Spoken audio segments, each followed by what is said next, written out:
քննադատում էին դրա համար, ցավում եմ, բայց շատ շտապել էին, որովհետև ամենայն պատասխանատվությամբ եմ ասում, որ մենք անգամ ադրբեջանցիների այցի ժամանակ հարցը բարձրացրել էինք, ինչպես նաև պարոն Հաջիևի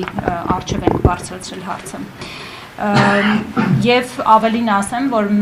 ոչ մի սահմանափակում, ոչ հայկական կողմից, ոչ ադրբեջանական կողմից չի կիրառվել մեզ վրա, որովհետեւ մենք այս հարցը չբարձրացնենք։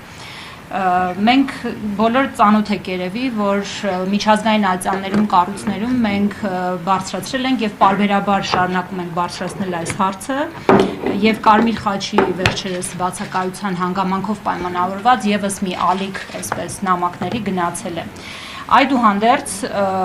ադրբեջանական կողմի հետ ուղիղ այս թեմայով խոսելը մեզ համար նոր վիճակ էր, կարելի է ասել, հատկապես պարոն Հաջիևի առջև նստած